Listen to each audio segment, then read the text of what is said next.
जय श्री राम मेरे भाई बहनों। आज मैं आपको रामायण कैसे पढ़नी चाहिए ये बताऊंगी। देखिए, ये रामायण है। ये लकड़ी की तख्ती है। इस पर हमने ये चुंदरी लगा ली है। लाल कपड़ा हो तो लाल कपड़ा भी लगा सकते हैं आप, और इस तरह। और ये चौकी है हनुमान जी के लिए, ऐसे। और इस पर हमने ये लाल कपड़ा बिछा दिया है। हनुमान जी के लिए आसन देना है हमें। और फिर हमने ये रामायण, अब हमको इसे खोलना है। आप धूप दीप लगा सकते हैं, चनौरी का प्रसाद चढ़ा सकें। जय श्री राम। ये देखो, ये मंदिर के सामने यहाँ पे दीपक जल रहा है। मंदिर के सामने बैठकर हम अब रामायण शुरू करेंगे।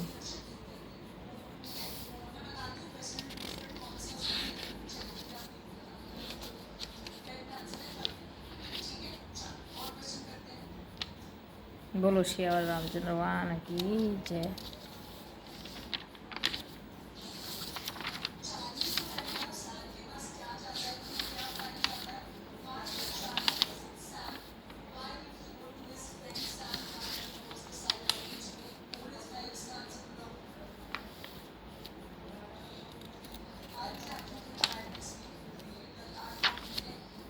ये जो नौ देवी में हम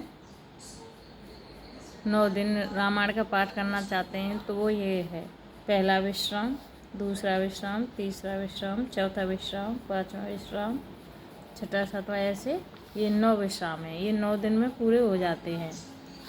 मास प्रायण के विश्राम मतलब आप ये इसमें 30 होते हैं, 30वां। तो 1 महीने में ये एक विश्राम 1 दिन में पढ़ा जाता है। और ये विधि लिख रही है, रामायण विधि। तो हम रामायण शुरू करने से पहले ये पढ़ेंगे। ओम तुलसीदासाय नमः, ओम वाल्मीकाय नमः। इस तरह हमें इन सब का आह्वान करना है। ओम हनुमते नमः, ऐसे ही इस तरह हमें आह्वान करना है सभी का, गणेश भगवान का, सबका। इस तरह यहाँ पर ये है अथ अध्याय, ये पढ़ सकते हैं आप इनको। अब यहाँ से श्री गणेशाय नमः, श्री जानकी वल्लभो विजयते, श्री रामचरितमानस प्रथम सोपान बालकांड श्लोक। ये संस्कृति में है। हमारी बहुत सारी माताएं बहनें हैं जिन पर संस्कृति पढ़ना नहीं आता, तो ज़रूरी नहीं है कि वो संस्कृत पढ़ें। जो संस्कृति पढ़ सकते हैं वो पढ़ें ना, जिन पर नहीं आता तो कोई ज़रूरी नहीं है। भगवान ये नहीं देखते कि आप कौन सी भाषा में पढ़ रहे हैं, तो आप हिंदी में पढ़ सकते हैं। जैसे अक्षरों, अर्थ, समूह, रसों, छंदों और मंगलों की करने वाली सरस्वती जी और गणेश जी मैं वंदना करता हूँ।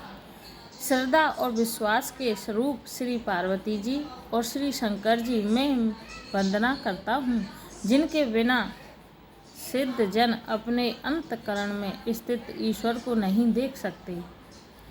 ज्ञान में नित्य शंकर रूपी गुरु की मैं वंदना करता हूँ, जिनके आश्रित होने से ही टेढ़ा चंद्रमा भी सर्वत्र वंदित होता है।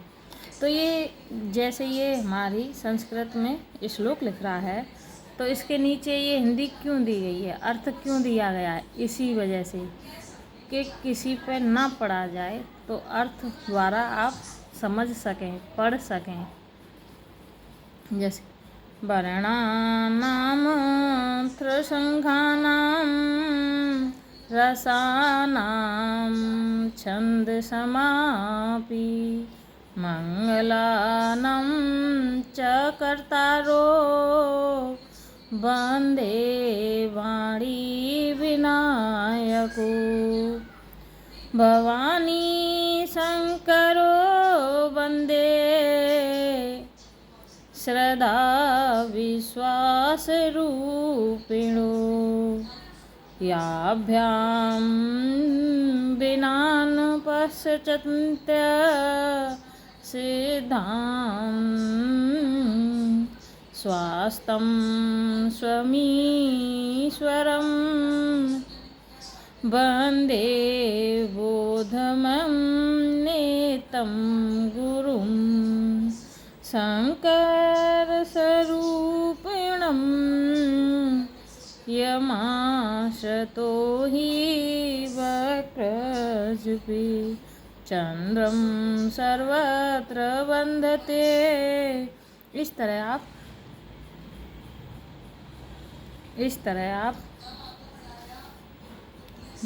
संस्कृत भी पढ़ सकते और हिंदी भी। अब मैं आपको इस तरह यहाँ से ये सब श्लोक पढ़ने के बाद यहाँ आता है सोरठा, तो मैं आपको सोरठा पढ़कर सुनाऊंगी।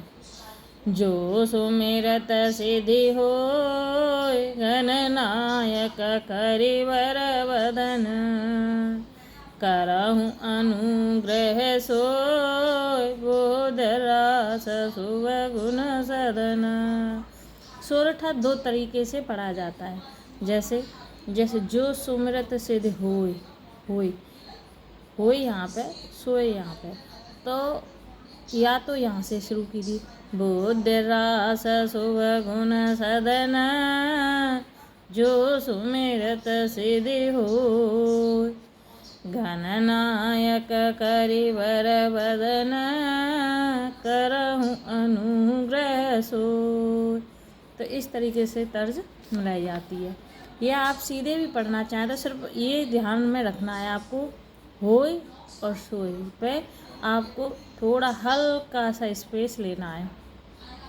जो सुमिरत सिद्ध होय गणनायक करिवर वदन, करहु अनुग्रह सोय बोधरास शुभ गुण सदन।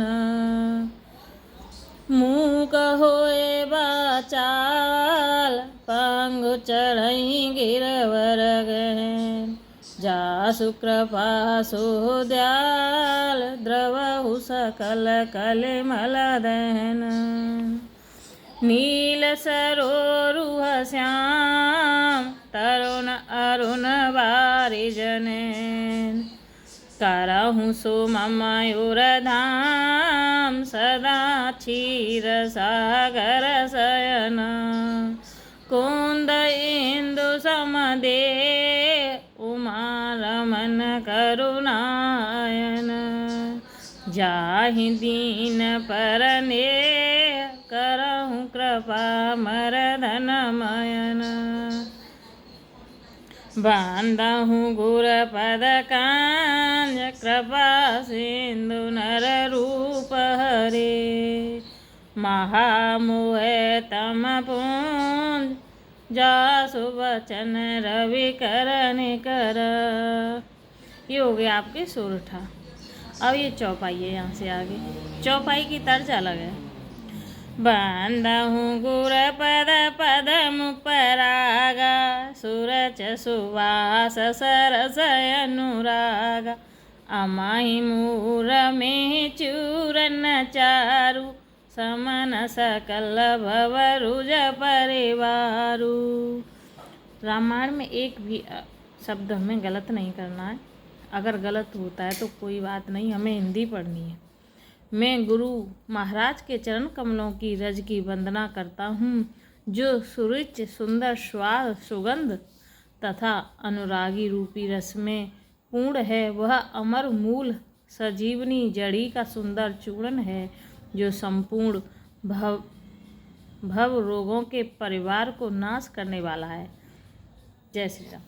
इसी तरीके से हमें धीरे धीरे धीरे अपने हिसाब से तर्ज बनानी है।